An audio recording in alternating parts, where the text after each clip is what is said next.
Bien, mis hermanos, bienvenidos a Iglesia Inspira una vez más. Hoy continuamos con nuestra serie Legado 12, una serie donde hemos estado hablando de diferentes discípulos de Jesús, en específico los 12, a quien Jesús llamó para que lo siguieran, a quien Jesús llamó para que forme parte de su equipo de trabajo y poder trabajar conjunto a Él aquí en la tierra y poder cumplir su misión. Hoy tengo el honor de poder hablar de uno de ellos, el menor de todos, Juan, el apóstol Juan, un personaje que en el transcurso en el que yo iba investigando sobre su vida, investigando sobre lo que él había hecho acá en la tierra, sobre lo que él había dicho acá en la tierra, me llamó mucho la atención varios puntos o varias características de él. Y quiero comenzar este mensaje dando unos pequeños datos curiosos acerca de Juan. Juan, cuando empieza su ministerio, cuando Jesús lo llama, tenía apenas 24 años, era jovencito, era una persona que quizás no era tan experimentada en la vida, pero aún así Jesús lo llamó. Aún Jesús le dijo, ven y sígueme, y Juan lo siguió. El nombre Juan, o en hebreo Yohanan o Yehohanan, significa Dios es misericordioso. Yeho o Yeho viene de el Señor, significa el Señor, y Hanan, misericordioso. Juan significa Dios es misericordioso o el Señor es misericordioso. ¿Ok? A Juan se lo menciona en los primeros 3 evangelios de la Biblia, Mateo, Marcos y Lucas. En otros también, pero quiero especificar en estos 3, porque en estos 3, cuando se menciona el orden de los discípulos, cuando se menciona el orden de los apóstoles, a Juan lo ponen en diferentes lugares.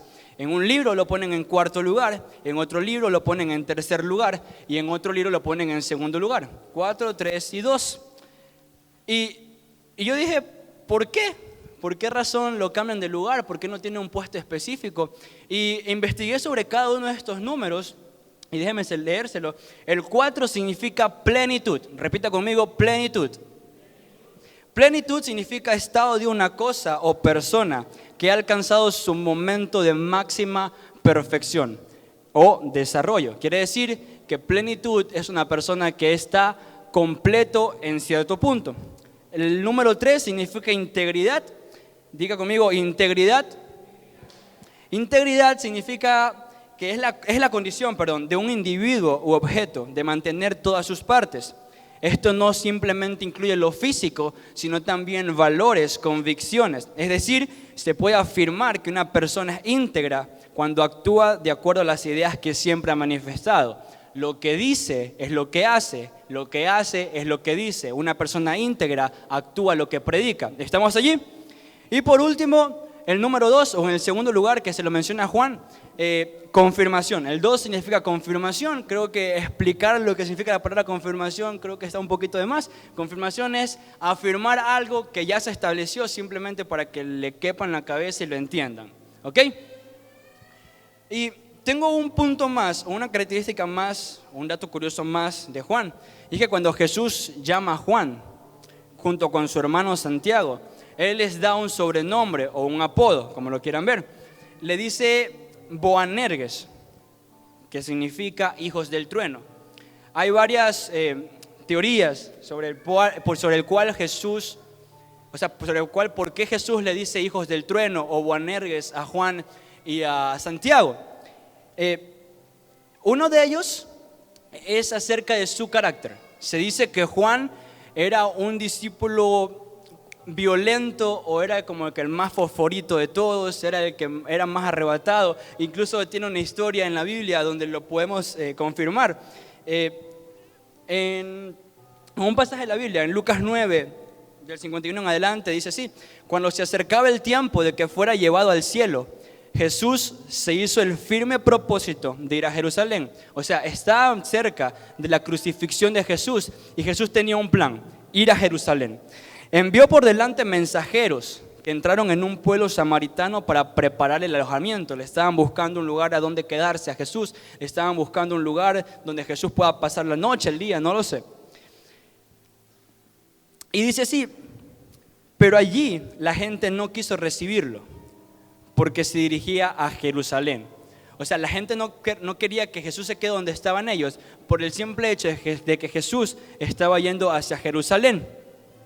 Cuando los discípulos Jacobo y Juan, o Santiago y Juan, vieron esto, le preguntaron a Jesús: Señor, ¿quieres que hagamos caer fuego del cielo para que los queme, para que los destruya? Pero Jesús se volvió a ellos y los reprendió. Recibieron la reacción de Juan al ver que no aceptaban a su Señor. No fue de, tranquilo Señor, podemos buscar otro lugar, podemos buscar un lugar donde te puedas quedar. Quizás ahí no te puedes quedar, pero está bien, encontremos otro lugar. No, Juan respondió de la siguiente manera: ellos no te aceptaron, permíteme que ore al cielo para que caiga fuego y los destruya. Es por ejemplo que un domingo yo subo a la oficina y la profeta me dice: Jamie, el 50% de la iglesia no ha diezmado. Profeta, permítame orar al cielo para que caiga fuego sobre sus casas porque no te han diezmado. Estamos ahí. O sea que si Juan estuviera acá y ve que el 50% de la iglesia no diezma, haría caer fuego sobre su casa. ¿Cuántos dicen amén? Como dice el pastor cuando hablan de diezmo y ofrendas, sonríe y disimule al menos.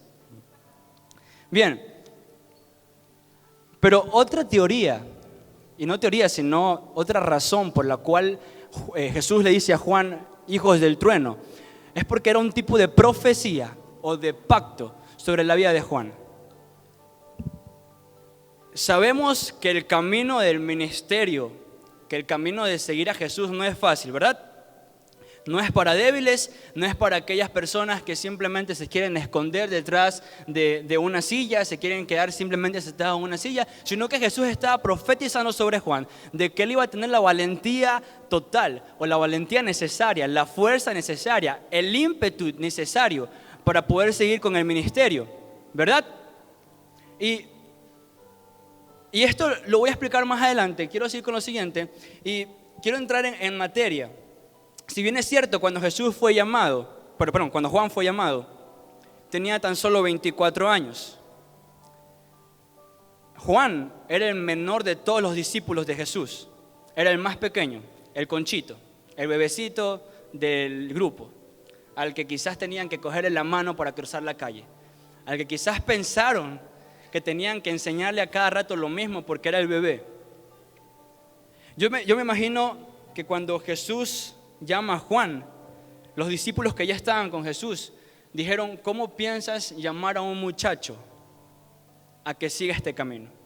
¿Cómo piensas llamar a un muchacho a que esté presente contigo en todo el camino dificultoso que se viene? Yo me imagino que los demás discípulos en muchas ocasiones pensaron: Juan es el menor, a Juan voy a tener que cuidarlo. Quizás creyeron que tenían que hacer la función de niñeros con él. Quizás pensaron que iba a ser el que menos conocimiento iba a tener, el que los iba a trazar en el ministerio. No lo sé. Pero hay un pasaje en la Biblia que demuestra todo lo contrario, que nos permite que nos sea revelado la realidad. Está en Mateo 20, del 20 al 24. Dice: entonces se le acercó la madre de los hijos de Zebedeo con sus hijos, Santiago y Juan, y se postró delante de Jesús para pedirle algo. Jesús le dijo: ¿qué quieres? Ella le dijo: manda a estos dos hijos míos que se sienten, uno a tu derecha y otro a tu izquierda en tu reino. Hago un paréntesis acá. Juan, se dice que en esa época la preparación de una persona tenía mucho que ver con su estatus social. Juan era hijo de Zebedeo. Zebedeo era dueño de una red de pescadores. Zebedeo era dueño de una flota de barcos. Se lo voy a poner en palabras actuales: una flota de barcos, y tenía muchos empleados. Entonces, quiere decir que Juan provenía de una familia de dinero. Juan provenía de una familia que tenía mucho poder económico, muchos bienes. Entonces, cuando se acerca la mamá de Juan y de Santiago a Jesús a pedirle que se siente uno a la izquierda y a la derecha para que gobiernen con él, en el corazón de ella no estaba un gobierno espiritual, sino más bien un gobierno material. Ella veía que Jesús iba a hacer milagros, veía que Jesús iba a hacer maravillas. Wow. Veía que Jesús iba a hacer maravillas. Entonces lo que quería la mamá de Juan y de Santiago es que sus hijos pudieran gobernar en conjunto a Jesús. Pensaba en un reino natural, un reino terrenal. Y Jesús le responde de una manera muy espiritual o dándole a entender muchas cosas. Y le dice, no sabéis lo que pedís. ¿Podéis beber la copa que yo voy a beber? Le pregunta a Juan y a Santiago. En lo que Juan y Santiago le responden, sí podemos. Jesús le dice, mi copa sí la beberéis, pero sentarse a mi derecha o a mi izquierda no es cosa mía concederlo, sino que es para quienes está preparado por mi Padre. Voy a dejarlo hasta allí. ¿Qué quiere decir? Como le digo, Juan venía de una familia pudiente económicamente. Quiere decir que Juan era una persona muy preparada. Juan era una persona que estaba al tanto quizás en lo top de los conocimientos que necesitaba en ese momento. Era el máster en la ingeniería en pescar en ese momento. Él tenía muchos conocimientos, pero Jesús le responde de la siguiente manera. Tú podrás estar muy preparado, tú podrás tener muchos conocimientos, pero no me basta con tus conocimientos terrenales, sino que mi Padre decida o que mi Padre vea que tú estás preparado para poderte sentar a mi izquierda. ¿A qué voy con esto?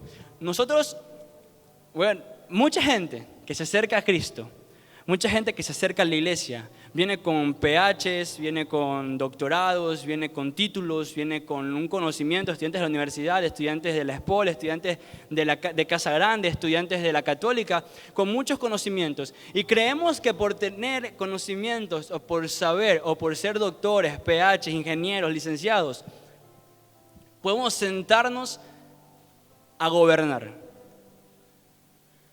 Creemos que podemos sentarnos a liderar. No, pero si yo estudié toda mi vida, yo puedo liderar, yo puedo guiar, yo puedo enseñarle a alguien más. Y es que no simplemente se necesita un conocimiento terrenal, sino un conocimiento espiritual también. Juan en ese momento no estaba preparado espiritualmente para poder gobernar en conjunto a Jesús o para poder sentarse al lado de Jesús. Jesús lo dice claramente, el que se sienta a mi izquierda o a mi derecha es quien mi Padre decida que está preparado para hacerlo. Oh, sorpresa, Juan siendo el menor de todos, el que quizás nadie creía que iba a poder alcanzar grandes cosas dentro del ministerio, porque era el más chiquito, el que menos conocimiento tenía, no sé, pero en la Santa Cena, al que encontramos a la derecha de Jesús, es a Juan. En todo el trayecto del ministerio de Jesús acá en la tierra, Juan fue preparado, Juan fue instruido, Juan estudió, Juan decidió despojarse de todos sus conocimientos terrenales para poder enfocarse en sus conocimientos espirituales. Yo me imagino en el momento en el que Jesús llama a Juan, y Juan por un momento se le pasó por la cabeza, yo soy estudiado, yo soy entendido en muchas cosas, yo soy preparado, y me pides que deje todo lo que he logrado para seguirte. Ok, te voy a seguir.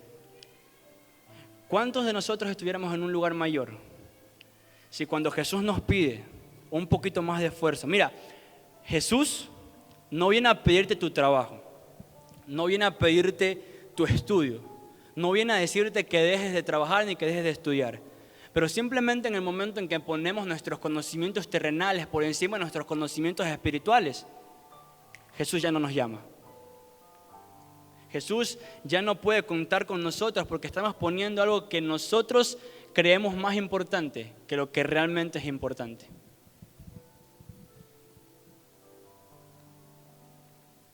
Juan al final del día es quien se sienta a la derecha de Jesús. Juan decidió despojarse de todos sus conocimientos, decidió despojarse de su trabajo, decidió despojarse de lo que lo mantenía quizás activo económicamente, por empezar a instruirse en el espíritu, en el ministerio. En pocas palabras, Juan desaprendió para volver a aprender. Juan vio que sus conocimientos terrenales no le servían para gobernar, pero que estudiar y prepararse espiritualmente le iban a servir para gobernar.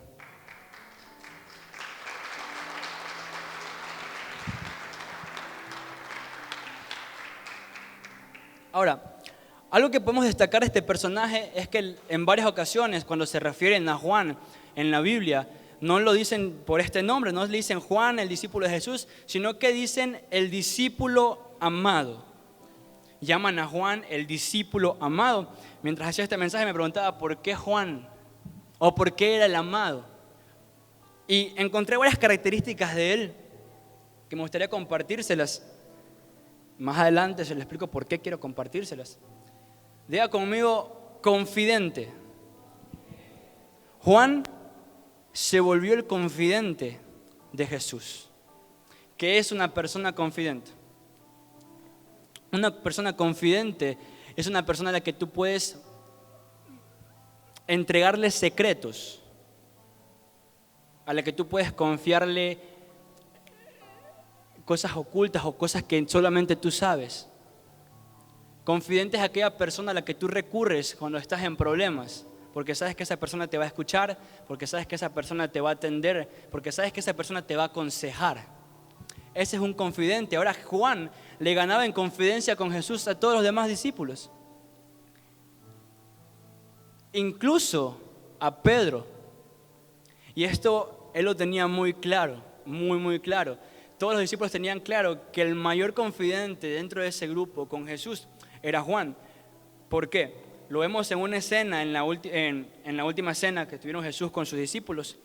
Y justamente están en la parte donde Jesús dice, de esta mesa alguien me va a traicionar. Todos los discípulos comenzaron a preguntarse entre sí, ¿quién será?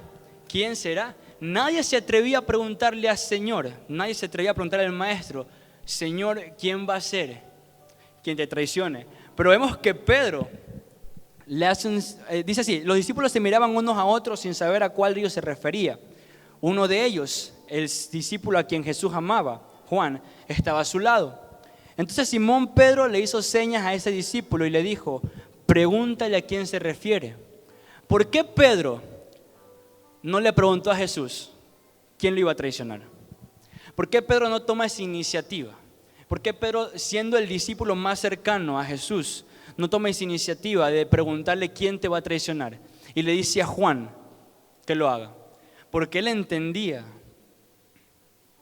que el confidente de Jesús era Juan. Hay una característica en el liderazgo que es la confidencia, que debemos de tener muy marcadas en nuestro corazón, muy marcadas en nuestro liderazgo. He visto en otras iglesias, aquí no, porque aquí no pasa ese tipo de cosas, donde yo voy y le cuento un secreto a Jorge, algo que me está pasando. Me siento mal, cometí un pecado, voy donde Jorge y le digo, Jorge, mira, necesito una ayuda. Hice esto y esto. Regreso el otro domingo y resulta que Salma viene y me dice, oye, ¿y me es cierto que tú cometiste ese pecado? ¿Cierto que tú hiciste esto y esto? Y yo obviamente porque me quiero cubrir digo, no, ¿quién te dijo eso? No, si Jorge me contó. Recalco, esto pasa en otras iglesias, acá no, Jorge no es así por si acaso. Entonces, entramos en ese sentido donde no existe la confidencia, donde no existe ese respeto o ese sentido de guardar a tu compañero, guardar a tu discípulo, guardar a tu líder. Entonces vemos que nuestro líder falla y enseguida comenzamos a comentar y no hay confidencia de nuestra parte para con nuestros líderes. Juan era el confidente de Jesús. Otra característica, diga conmigo, leal. Vamos a ser leales. Juan le ganaba a todos los discípulos, o era el más leal que se podía destacar entre todos los discípulos, incluso más leal que Pedro. No es por juzgar a Pedro, pero Pedro fue quien negó a Jesús 3 veces. O sea, en esa parte de la historia hay deslealtad, pero Juan no. Juan era leal y el nivel de lealtad de Juan era tan grande que ni siquiera era leal simplemente con Jesús. Era leal también con sus compañeros de equipo, leal con Pedro, con Santiago, con todos aquellos que formaban parte del equipo de 12 de Jesús. Él también mostraba lealtad hacia con ellos. ¿Por qué? Les leo rápidamente este pasaje, Juan 20, del 1 al 6. Dice, el primer día de la semana, María Magdalena fue de mañana, siendo aún oscuro al sepulcro, y vio quitada la piedra del sepulcro. Entonces corrió y fue a Simón Pedro y al otro discípulo, aquel que amaba a Jesús. ¿Quién era quien amaba a Jesús? Juan, a quien amaba a Jesús. Y les dijo: se han llevado del sepulcro al Señor, y no sabemos dónde le han puesto. Y salieron Pedro y el otro discípulo y fueron al sepulcro. Corrían los dos juntos, pero el otro discípulo corrió más aprisa que Pedro. Es decir, Juan pegó un pique mucho más rápido que Pedro y llegó primerito al sepulcro. Y dice así: y llegó primero al sepulcro y bajándose a mirar, vio los lienzos puestos allí, pero no entró. Luego llegó Simón Pedro tras él y entró al sepulcro y vio los lienzos puestos allí. Yo les pregunto, si Juan era el amado, ¿por qué él no entró primero al sepulcro? Si Juan sabía que él era el confidente de Jesús, ¿por qué no entró él primero al sepulcro? Porque él entendía de un orden y era leal a ese orden. El discípulo más cercano de Jesús fue Pedro. Como quien dice, el líder después de Jesús, de los discípulos, era Pedro. Y él entendía ese orden. Él esperó a su hermano mayor para que él fuese el primero en entrar al sepulcro. Él conocía el lealtad, no simplemente con Jesús, sino para los que están al lado. Muchas veces nosotros somos leales simplemente con el pastor y la profeta. Conocemos de honra simplemente con el pastor y la profeta. Conocemos de honra simplemente con el Señor Jesús, con el Señor Michael, con la líder Cintia, con la Legend Suelen, con el Legend Jorge, con el Señor Eduardo. Conocemos de honra y de lealtad simplemente con los líderes de Iglesia Inspira, con los 12 de Iglesia Inspira, pero cuando viene alguien de afuera, no voy a decir alguien de afuera, se baja Jeremy, que toca el piano, que es el músico acá de la iglesia, que es el que está ahí en la banda, y te pide algo, y tú no. No, porque tú no eres 12 de iglesia, no tengo por qué ser leal a ti, no tengo por qué honrarte. No tengo por qué obedecer tus órdenes. Cuando entendemos, y es lo que explicaba en el servicio pasado Jorge, nosotros no venimos a servir a los que estamos acá adelante, nosotros no venimos a servir a la profeta, no venimos a servir al apóstol, venimos a servir a la gente. Y estoy muy seguro de que si Jeremy en algún momento te pide algo, no es porque le da la gana, sino porque él ve la necesidad de alguien. Ahí entra nuestra lealtad. ¿Somos leales a la persona o somos leales a Dios? ¿Somos leales al líder o somos leales al servicio? ¿Me hago entender? Bien. Tercer y última característica de las tantas que investigué. Confiables. Digan conmigo, confiables. El nivel de confianza con Jesús era tan grande, pero tan grande, que en el último momento de Jesús en la cruz, a quien él confía a su mamá fue a Juan. En lo personal, yo no enviaría a mi mamá en el carro con cualquier persona. Tiene que ser alguien en quien yo realmente confíe, que la va a cuidar, que la va a llevar sana y salva a su destino, que va a atesorar la misión que le estoy dando. Y Jesús entendía eso. Jesús, en la persona que confió para entregarle o para pedirle que cuide a su madre, fue a Juan. Cuando vio Jesús a su madre y al discípulo a quien él amaba, Juan, que estaba presente, dijo a su madre: mujer, he ahí tu hijo. Después dijo al discípulo: he ahí tu madre. Y desde aquella hora el discípulo la recibió en su casa. Juan fue tan confiable para Jesús, aún después de que Jesús haya sido crucificado. No dice que cuando Jesús ya resucitó y se fue al cielo, Juan dejó botada a la madre de Jesús. No. Desde aquella hora el discípulo recibió a María, la mamá de Jesús, en su casa. ¿Qué tan confiables somos para Dios? ¿Qué tan confiables somos para nuestro liderazgo, para nuestro líder, el que está encima de nosotros, el que está arriba de nosotros? Que nos da una orden o nos da un consejo y frente a Él somos confiables, lo cumplimos. No te pongas chores en la iglesia, bacán, cuando Él venga no me pongo chores en la iglesia, pero cuando Él se vaya, yo ando como quiera. La confianza, la lealtad y la confidencia no es algo cuando estás frente a esa persona, sino algo que permanece en tu corazón. ¿Recuerdan la palabra que dijimos al principio? Íntegros. Una persona íntegra es una persona que aún delante o detrás de tu líder, delante o detrás de la persona que está enfrente tuyo, delante o detrás del apóstol, sigue sus consejos, sigue sus reglas, por así decirlo, porque él entendía que al ser confiable para Jesús, él iba a traer bendición para su casa, bendición para su familia. Y él no la toma como una señora a la que tengo que cuidar, porque Jesús claramente le dice, he ahí tu madre, él la toma como una madre. Así que la confianza de Juan, o la confiabilidad de Juan para con Jesús, siguió aún después. Vamos a repetir de nuevo, diga conmigo, confidentes, leales y confiables. Estas eran las tres características que hacía que Juan sea el amado de Jesús. Eran las tres características que hacía que Juan sea aquel discípulo a quien Jesús amaba. Entonces, yo leía sobre Juan, investigaba sobre Juan, Juan el amado, Juan el discípulo a quien Jesús amaba, y me preguntaba por qué Pedro no fue aquel discípulo a quien Jesús amaba. O cuál era la diferencia entre Juan y Pedro, y eran estas tres características. Ahora, a Pedro se le denomina el discípulo cercano a Jesús. Se lo llama el discípulo cercano o el apóstol cercano a Jesús. Y yo me pregunté, ¿cuál es la diferencia entre ser cercano y ser el amado?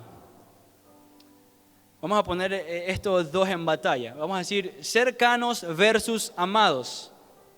Diga conmigo, cercanos versus amados. Como sabemos, Pedro era el cercano y Juan era el amado, ¿verdad? Ahora, ¿cuál era la diferencia entre estos dos? ¿O cuál eran los privilegios que pues, gozaba uno que no gozaba del otro? Y mientras yo estaba haciendo el mensaje, claramente venía esto a mi cabeza, a mi espíritu, y la diferencia radica en el privilegio que gozan estos dos. Cuando tú eres cercano, tú tienes el privilegio de presenciar las obras de Jesús, de testificar las obras de Jesús, de poder dar palabra y fe de lo que hizo Jesús. Pero cuando eres el amado, tú tienes el privilegio de que se te sea revelado el futuro. Tienes el privilegio de que te sea revelado lo que va a pasar, lo que está pasando en otro momento, o simplemente que te confíen algo. Duela, no duela, sea fuerte, sea débil, sea duro, sea doloroso. Tú, al ser el amado, te vuelves confiable para que se te puedan revelar las cosas. Ahora, y esto nos deja una enseñanza poderosa. Al tú llegar a la iglesia, al tú sentarse en esta silla, te vuelves cercano a Jesús. Uno cuando se acerca a Jesús va a la iglesia. Cuando se acerca a Jesús viene, levanta las manos. Padre, aquí estoy. Sientes la presencia, sientes el fuego, sientes la unción. Te vas transformado por esa puerta. Pero sigue siendo eso, un cercano a Jesús. Cuando te mueves, te vuelves el amado. Entonces son reveladas cosas que necesitas para tu familia, para tu trabajo, para tu casa. Venimos y nos conformamos con sentir la presencia de Dios, pero no buscamos ser los amados. Venimos y nos conformamos con sentir a Dios moverse en este lugar, pero no vamos más allá. Venimos y nos conformamos con sentarnos en una silla, pero no pensamos qué tal si esta silla se la doy a alguien más. ¿Qué tal si esta silla yo me esfuerzo para que alguien más que está por mi casa, que necesita de Jesús, pueda acercarse a Jesús? Cuando hacemos el llamado preguntamos, ¿quieres acercarte a Jesús? ¿Quieres conocer a Jesús? ¿Quieres recibir a Jesús en tu corazón? Y decimos que sí, en el momento que tú recibes a Jesús en tu corazón, te vuelves cercano a Él. Te vuelves persona que puede testificar de lo que Él hace en tu vida. Te vuelves una persona que puede testificar de los milagros que Él hace en su vida. ¿Cuántos podemos dar fe y palabra de lo que Dios hace en esta casa? De los milagros que hacen en esta casa. De los milagros que suceden en la vida de las familias que son transformadas domingo a domingo en esta iglesia. ¿Cuántos podemos dar fe de eso? ¿Por qué? Porque estamos acá, ¿verdad?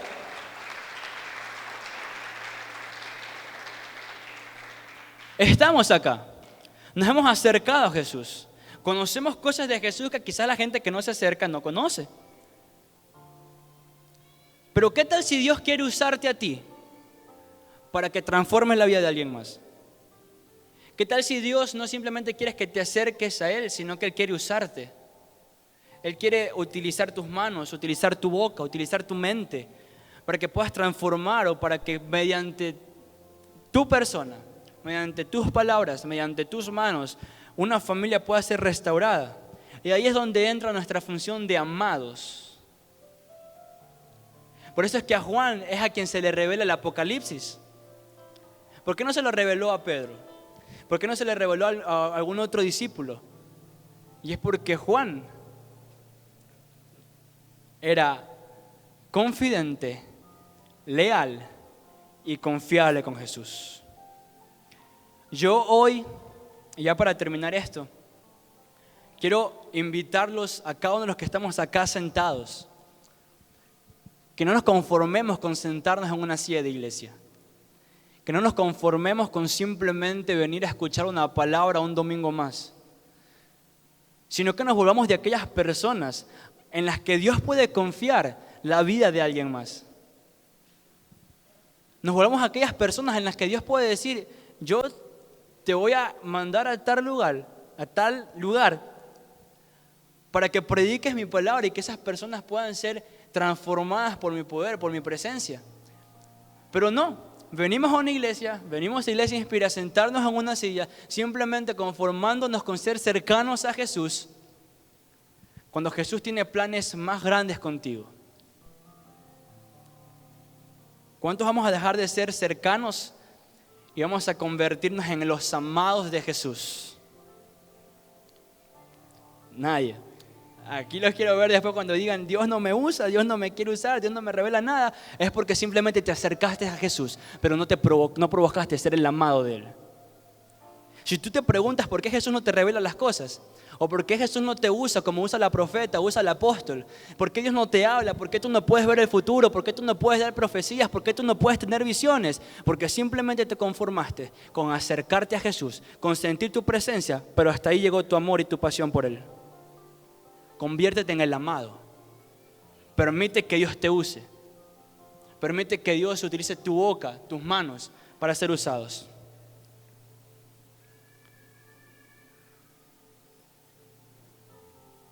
Hay una palabra, la primerita palabra que dije cuando se lo menciona a Juan en cuarto puesto, que era plenitud. ¿Recordamos qué significa plenitud?